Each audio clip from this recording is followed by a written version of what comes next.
반갑습니다. 그 아까 3부 예배 입구에서 함 회장님을 만났는데 그 머리 스타일이 바뀐 것 같더라고요. 그래서 머리 했냐 물어봤더니 3주 됐다고.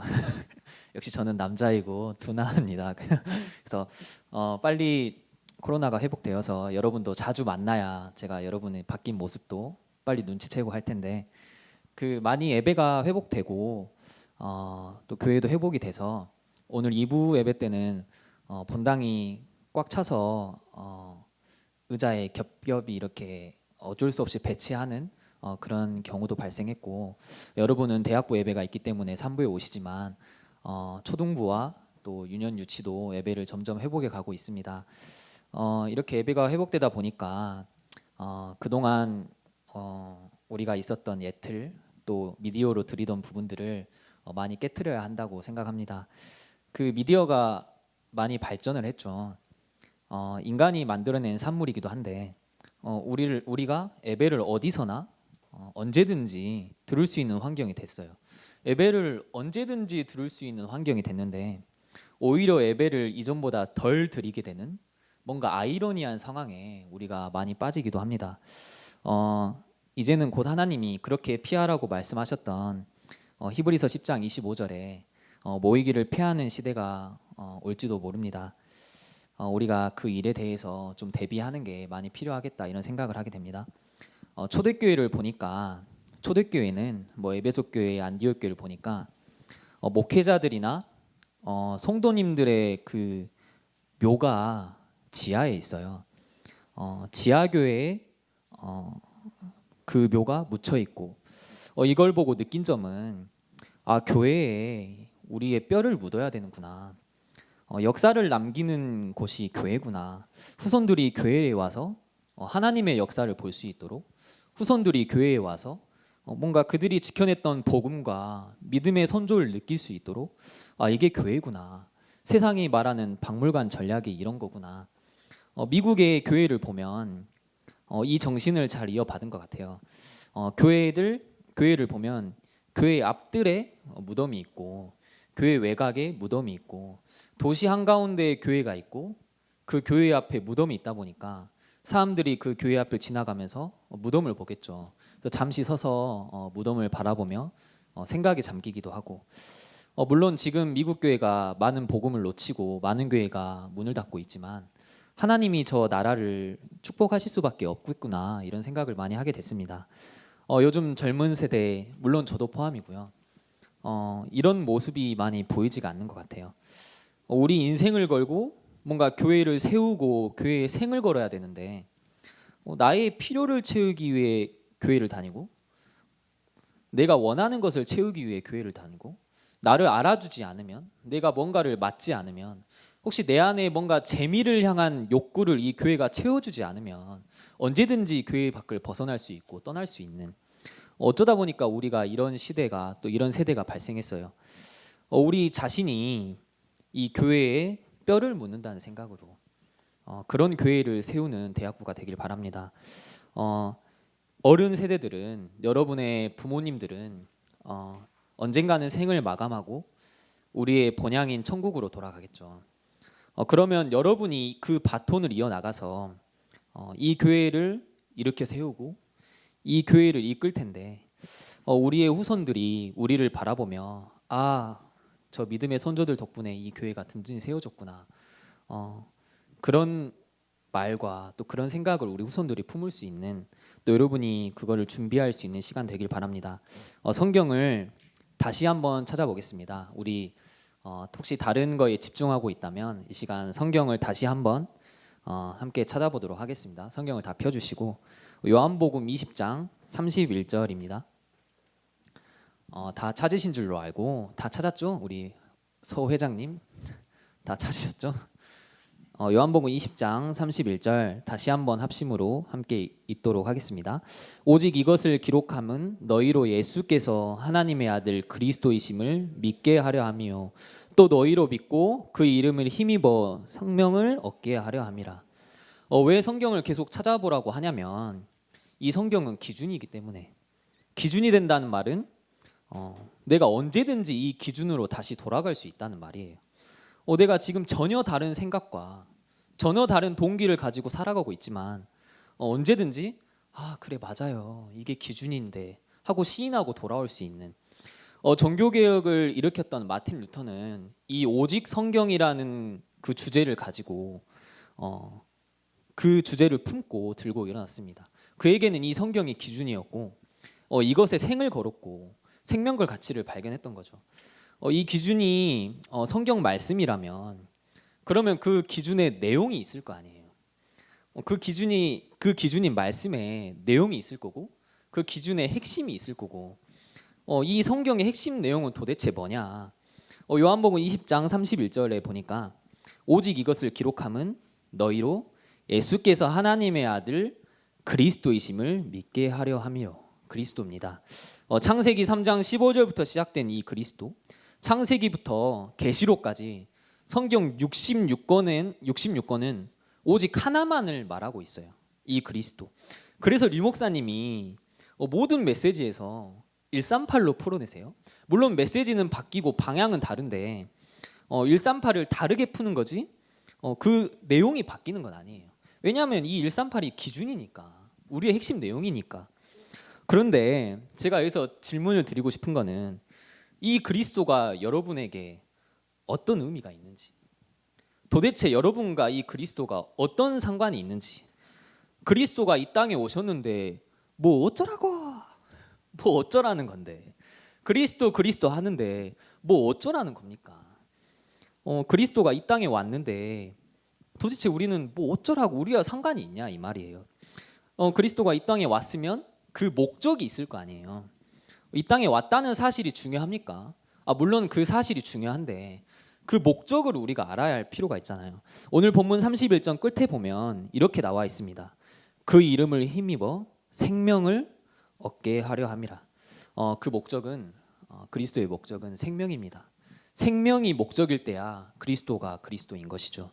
그리스도가 이 땅에 오신 목적은 생명을 얻게 하시려고, 생명의 그리스도로 우리에게 생명을 주시기 위해 이 그리스도가 왔는데 우리의 기준은 말씀이고 이 말씀의 핵심 내용은 그리스도고 그 그리스도의 목적은 생명이고, 즉 말씀은 생명의 말씀이죠.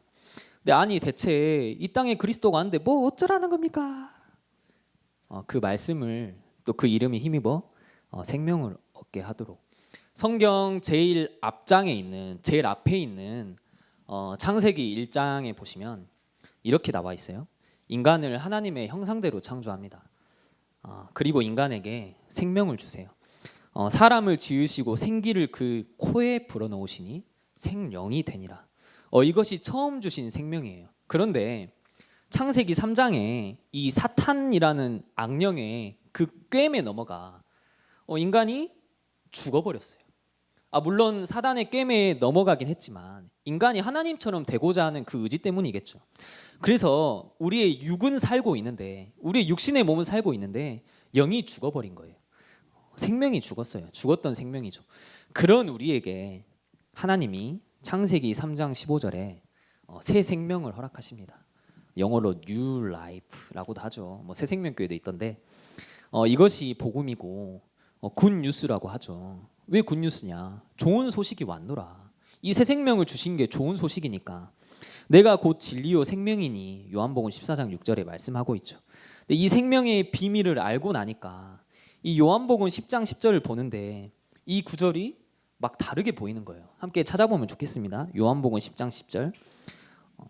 그동안 이 구절을 묵상하면 그렇게 뭔가 와닿지가 않았는데 이 구절을 다시 보니까 얼마나 와닿던지.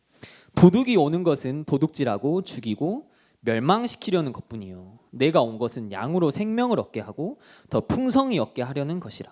사단은 인간을 도둑질하고 죽이고 멸망시키려는 것뿐인데 죽었던 생명에서 다시 생명을 얻게 하고 더 풍성히 얻게 하고, 이게 그리스도구나. 이걸 아니까 막 그때부터 그리스도에 대한 뭔가 뜨거워지는 그런 마음이. 그 유명한 구절 요한복음 3장 16절에 뭐라고 돼 있습니까? 하나님께서 세상을 이처럼 사랑하사 독생자를 주셨으니 이는 그를 믿는 자마다 뭐라고요? 멸망하지 않고 영생을 얻게 하려 함이라. 우리가 이 그리스도를 믿고 우리 마음속에 이 생명을 담아 두셨어요. 예수님이 어디 계십니까? 우리 어릴 때 많이 했죠. 예수님이 어디 계세요? 우리 마음속에. 그쵸? 홍서가 예수님이 어디 계시니? 내 마음속에. 창현아, 예수님이 어디 계시지? 우리 마음속에.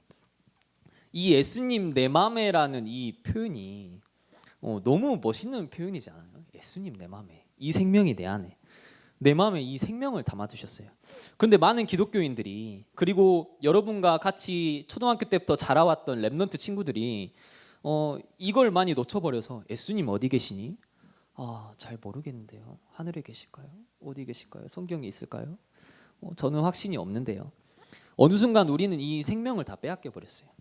우리는 예수님을 영접하고 나서도 예수님이 내 마음속에 계신다는 것을 자랑스럽게 생각하지 못해요.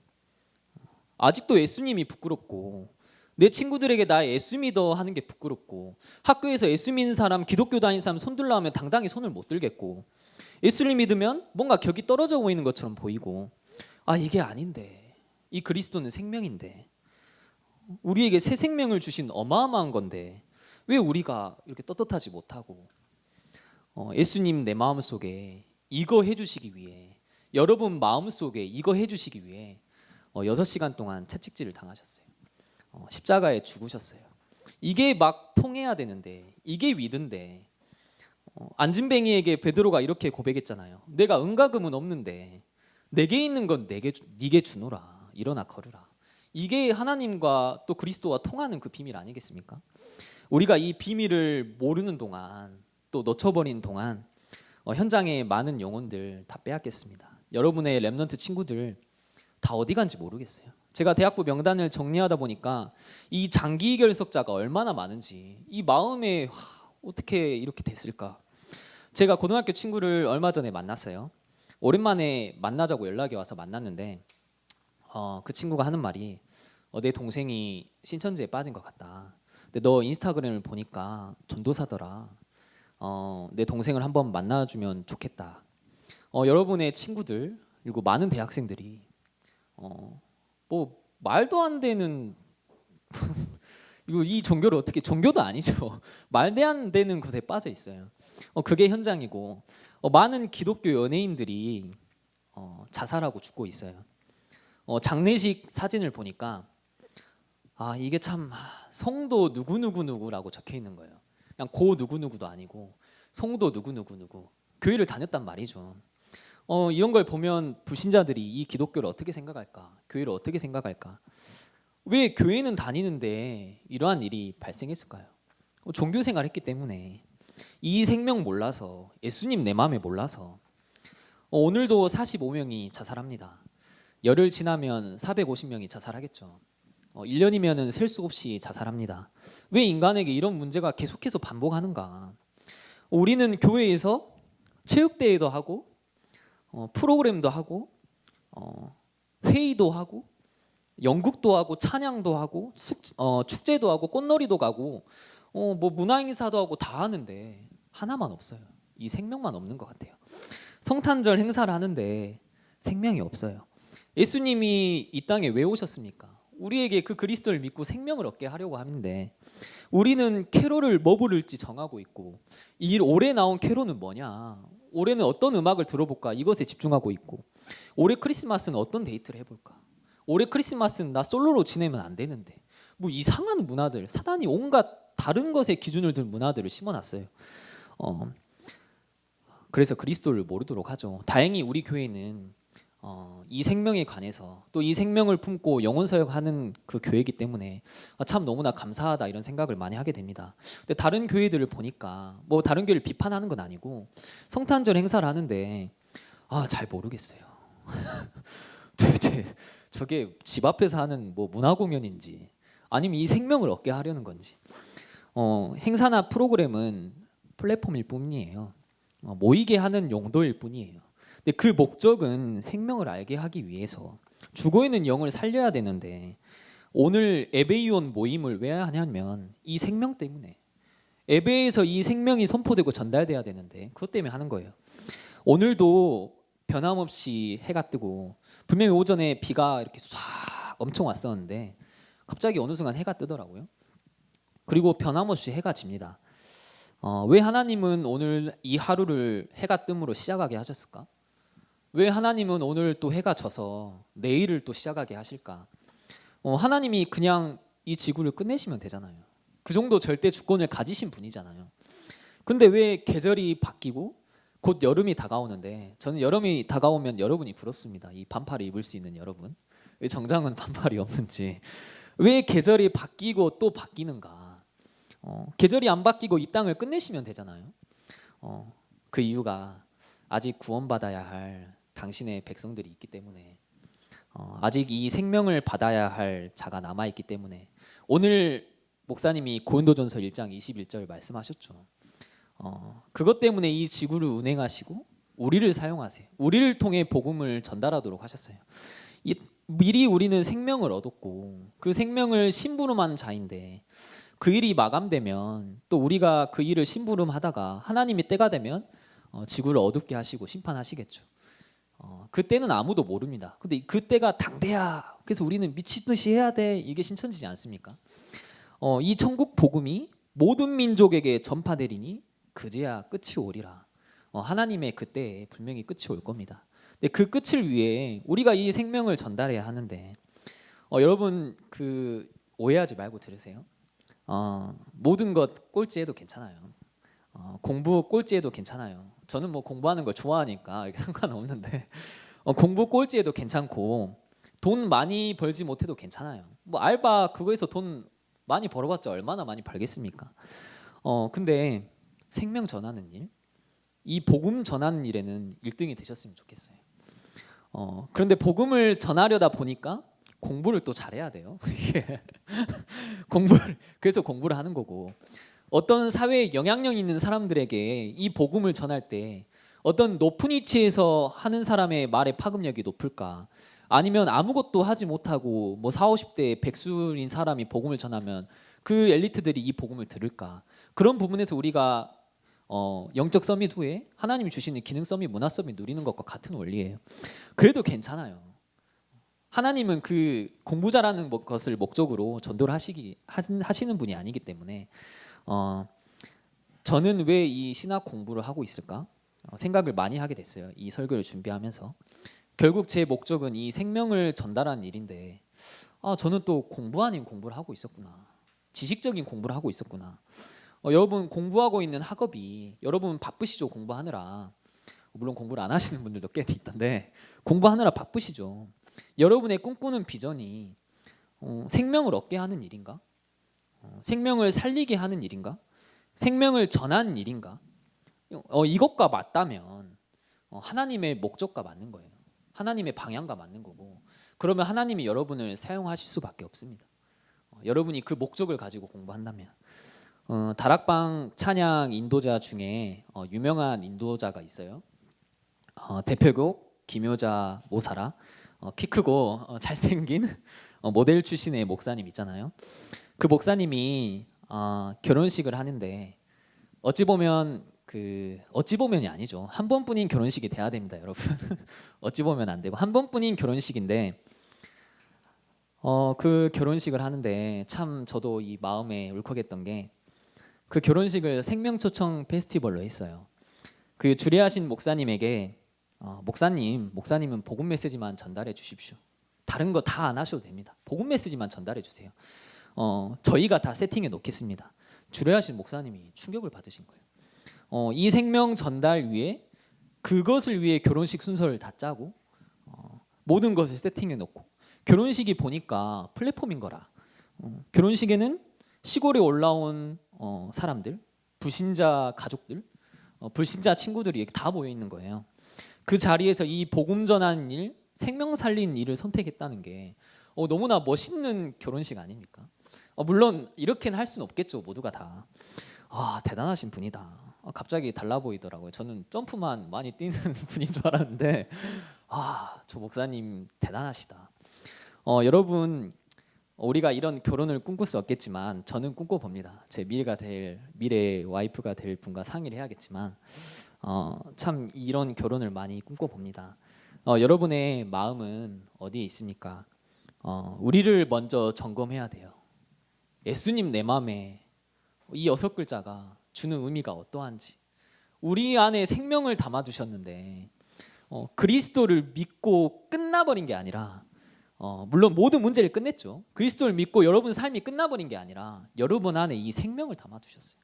그 생명 때문에 여러분 빛이 나는 거고 그 생명 때문에 흑암이 여러분 앞에 굴복하는 거고 이 생명을 전하는 일로 우리를 부르셨습니다. 그리스도의 목적은 생명이고 또 생명이고 생명의 그리스도입니다. 이걸 모르면 그냥 그리스도가 지식이에요. 그리스도가 이 땅에 왔는데 뭐 어쩌라고 라고 말하는 불신자들과 똑같은 거예요. 어쩌라는 겁니까? 이 생명을 모르니까 그렇게 말이 나오겠죠. 여러분 하나님 자녀로서 살아가는 목적이 뭡니까? 저는 이 메시지를 준비하면서 어젯밤에 하나님 혹시 이거 제 욕심 아닙니까? 제가 하고자 하는 말 아닙니까? 근데 오늘 담임 목사님이 주신 강단 말씀을 듣고 하나님이 참 인도를 잘하셨구나. 오늘 여러분 안에 목사님 뭐라 하셨죠? 여러분 안에 생명이 담겨 있다. 여러분 안에 복음과 언약이 담겨 있다. 작은 겨자씨일지라도 하나님 나라에서는 큰 응답으로 온다. 마지막으로 함께 성경 본문 찾아보겠습니다. 요한일서 5장 11절에서 12절 마지막으로 모두 함께 찾아보셨으면 좋겠습니다. 신약 성경 요한일서 맨 끝에 요유계에 있습니다. 요한일서 5장 11절에서 12절 다 찾으신 줄로 알고 함께 읽도록 하겠습니다. 또 증거는 이것이니 하나님이 우리에게 영생을 주신 것과 이 생명이 그의 아들 안에 있는 그것이니라. 아들이 있는 자에게는 생명이 있고 하나님의 아들이 없는 자에게는 생명이 없느니라. 아멘. 그리스도는 우리에게 생명 되십니다. 그게 여러분이 다른 사람과의 차이입니다.